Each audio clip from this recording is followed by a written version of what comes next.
Em nosso estudo de hoje, a lição 25 do livro Assim Vencerás tem por título No Mundo.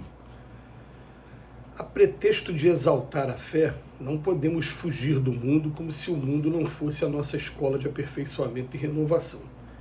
Se o próprio Jesus veio pessoalmente ao mundo convocar os homens que o povoam a cooperar com ele na construção do reino de Deus na terra, é que o Senhor confia nas almas que se encontram no mundo, falecendo-nos assim qualquer autoridade para condenar os que ainda se encontram na vida física em busca do aprimoramento que lhes é necessário.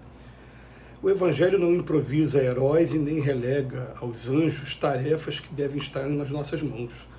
Retirar-se o cristão do mundo para consagrar-se ao êxtase adorativo ao redor do mestre seria o contrassenso do soldado afastar-se do combate, mascarando a própria ociosidade com falaciosa lisonja em torno do general que o dirige. É indispensável saibamos aceitar a nossa posição dentro do mundo tal qual é. Se o erro foi o nosso clima de ação até ontem, aprendamos a suportar desde agora as consequências da própria invigilância, reajustando-nos para a verdade e para o bem.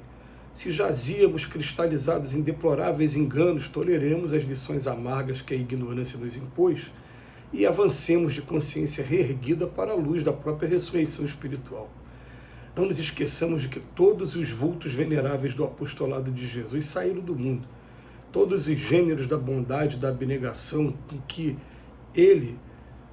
com ele plantaram a bandeira do amor universal na terra, eram discípulos da experiência humana, diplomados pela bênção divina no educandário do planeta. E qual acontecia ontem, a oportunidade de sublimação hoje é inalterável. Vivamos no mundo melhorando a qualidade de nossa vida dentro dele, sirvamo-lo sem apego, recebamos de ânimo firme os ensinamentos que nos reserva cada dia e respirando em seus caminhos, sem a ele pertencermos, cooperaremos com o celeste orientador de nossos destinos a edificar para o mundo e com o mundo o bem-aventurado e divino amanhã. Eu vou confessar para vocês que sempre me causou estranheza ouvir alguns companheiros de outras religiões, eu nunca ouvi isso de um espírita, mas falando assim, eu não sou mais do mundo. Eu falei, como assim não é mais do mundo? Ah, porque esse mundo de busca de prazeres, esse mundo de farra, esse mundo de toda sexta-feira, né, ter as baladas, eu não pertenço mais a ele. Tudo bem, se for nesse sentido, é até interessante, sim, né, essa postura nossa, mas a gente tem que lembrar que se a gente está se espelhando em Jesus, enquanto estava aqui encarnado, ele deu o exemplo, pelo menos, de 4 comportamentos que ele seguia diariamente. Em primeiro lugar, ele tinha a profissão dele, ele era carpinteiro. Ele tinha um trabalho, o ofício dele. Paulo de Tarso era tecelão. Pedro era pescador. E a gente parar para analisar, o Mateus, cobrador de imposto, eles tinham as profissões dele. Jesus tinha a profissão dele. Nunca deixou de trabalhar. Em segundo lugar, tinha momentos de lazer, que a gente precisa de momentos de lazer. Então vocês vão ver comumente nos evangelhos, Jesus está numa ceia na casa de Pedro, Jesus está conversando, está participando de algumas reuniões, tem momentos de lazer também. Mas Jesus tem 2 comportamentos que esse realmente mexe com a gente. É o diferencial. O terceiro, todo dia ele se retira em oração. Todo santo dia, entre aspas, ele se retira do mundo, todo santo dia. Porque quando ele vai fazer a oração dele, ele está em contato com Deus diretamente, com Cristo igual a ele. Para quê? Para o 4º comportamento, para voltar ao mundo fazendo o trabalho que ele tinha que fazer, cumprindo a missão dele. Ah, então peraí. A gente vai aprender com o Livro dos Espíritos que ninguém evolui sozinho, que aquela pessoa que está, o eremita do deserto, ele se embrutece se não tiver contato com outras pessoas. E já que o aprendizado maior da Terra é o amar ao próximo como a si mesmo, a gente não vai conseguir desenvolver esse aprendizado se estiver isolado, estiver vivendo, né, de maneira diferente. Agora, quando você usa esse termo, eu não sou do mundo, Não, vamos colocar uma coisa aqui, ninguém é do mundo, então. Todos nós somos espíritos imortais e estamos estagiando ainda, né, nessas regiões aqui mais da retaguarda, por enquanto a gente não consegue ainda buscar a luz suficiente para dentro da gente. Mas ninguém é desse mundo, nem de mundo nenhum. A casa nossa acaba sendo o universo, as várias moradas que o Pai colocou para a gente. Mas quando a gente fala assim, ó, eu não sou do mundo, será que a gente não está remando no comportamento completamente contrário ao ideal? Porque, na verdade, o Cristo, ele ama a todos nós, ele ama o mundo e ama a todos nós o tempo todo. Então, ao invés de falar eu não sou do mundo, eu vou falar assim, ó, eu sou do universo inteiro, mas o lugar que o Pai me escalou para estar nesse momento é esse mundo aqui. Então é aqui que é a minha oficina de trabalho, é aqui que eu preciso aproveitar o máximo dos aprendizados que estão chegando para mim, é aqui que eu preciso me desenvolver. Fica melhor essa postura. E mais ainda, conforme eu vou conseguindo buscar evolução, mudança de comportamento, reforma íntima, eu posso e devo sim servir de inspiração para outras pessoas que estão aqui por perto de mim.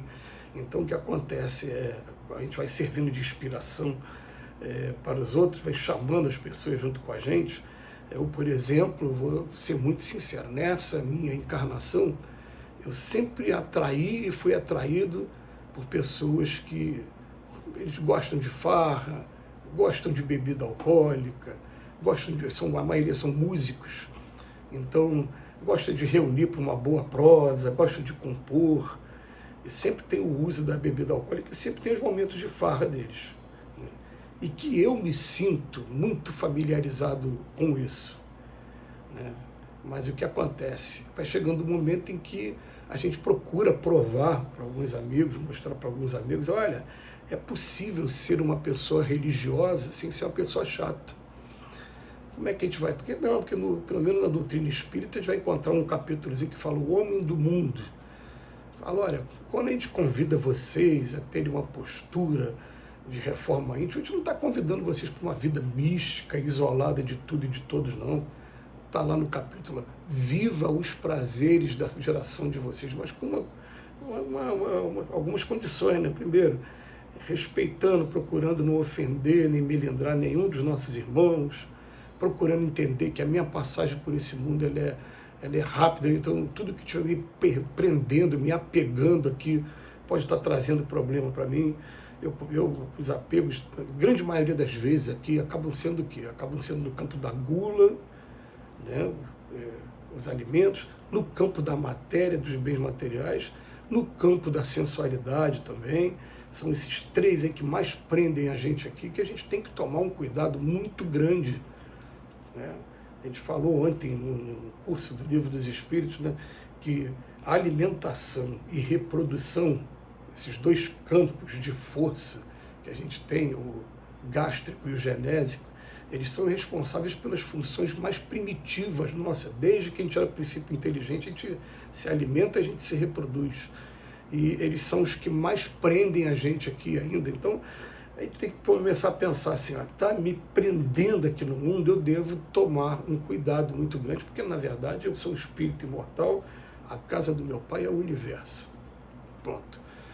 Mas enquanto eu estiver aqui, como o Emmanuel trouxe aqui para a gente, né, a gente vai, como todos os gênios da bondade e da abnegação, que com ele plantaram a bandeira do amor universal na Terra, eles eram discípulos da experiência humana, diplomados pela bênção divina no educandário do planeta. Então vamos aproveitar a oportunidade que a gente está aqui e, ao invés de dizer que eu não sou do mundo, falar assim, eu sou co-criador. O Pai me deu uma parcela de participação na criação. Então, aquilo que estiver nas minhas mãos, aquilo que depender de mim, eu vou procurar fazer da melhor maneira possível, sem ficar preocupado com o legado, porque, na verdade, a gente vai pensar assim, eu vou fazer a melhor parte que me cabe. Se vão dar continuidade ou não, se daqui a pouco meus filhos vão seguir esse caminho ou não, isso é outro problema, isso é a prova deles, é o caminho deles. Dentro do que foi estabelecido para mim, eu vou aproveitar esse mundo, sim, vou aproveitar meus amigos e procurar desenvolver o amor dentro de mim. Que Jesus nos abençoe hoje e sempre.